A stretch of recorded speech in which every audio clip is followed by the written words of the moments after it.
রোজা অবস্থায় স্বপ্নদোষ হলে রোজা কি ভেঙে যাবে না থাকবে? এটা খুব গুরুত্বপূর্ণ প্রশ্ন, যুবকদের জন্য অনেক বেশি দামি প্রশ্ন। ঠিক আছে না যুবক ভাইরা, কথাটা আমার? আচ্ছা বোঝো, স্বপ্ন দোষ হলে রোজা ভাঙবে কি? প্রথম কথা হচ্ছে, শরীয়তে 3 ধরনের ব্যক্তির উপর থেকে শরীয়তের বিধানকে উঠিয়ে নেওয়া হয়েছে। রুফি আল কলম আন সালাসাতি, 3 ধরনের ব্যক্তির উপরে শরীয়তের কোনো বিধান জারি হয়। তার মাঝে একটা ধরন হচ্ছে সেই ধরন আনিন নাইম হাত্তা তাস্তাইকাব, ঘুমন্ত ব্যক্তি যতক্ষণ পর্যন্ত ঘুম থেকে না উঠবে তার উপরে কোনো বিধান জারি হবে। অতএব স্বপ্ন দোষ এটা আমাদের আওতার ভেতরে নয়, it is out of capacity, এটা ঘুমের মধ্যেই হয়ে যায়।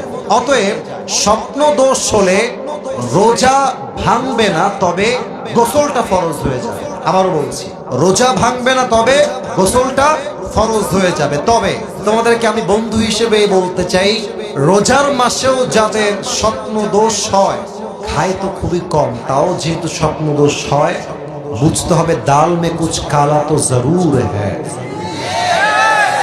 এই কালাটা কি? কালাটা হচ্ছে সারা দিন মেয়েদের চিন্তা করে, সারা দিন বাদ চিন্তা করে, সারা দিন মেয়েদের ভিডিও দেখে বেড়ায়। কথা ঠিক আছে কিনা বলো? তো যে যেটা ভাবে বেশি, স্বপ্নে সে তা দেখে বেশি। সারাদিন উল্টা পাল্টা চিন্তা করলে স্বপ্নে তো উল্টা পাল্টা আসবেই যুবক ভাইরা, ঠিক না বলো? অতএব সারাদিন বাজে চিন্তা বাদ দিয়ে দাও। কি করবা দেখো, ঘুমাতে গেছো, ডান কাত হয়ে ঘুমাবা। 1 নম্বর। বাম কাত না ডান কাত? আওয়াজ নাই। বাম কাত না ডান কাত? 2 নম্বর, ঘুমানোর পূর্বে একটু প্রশ্ন এখানে রাখলাম, মাফ করবেন। 2 নম্বর, সকলেই 3 কুল পড়বেন, সূরা ইখলাস, সূরা ফালাক, সূরা নাস।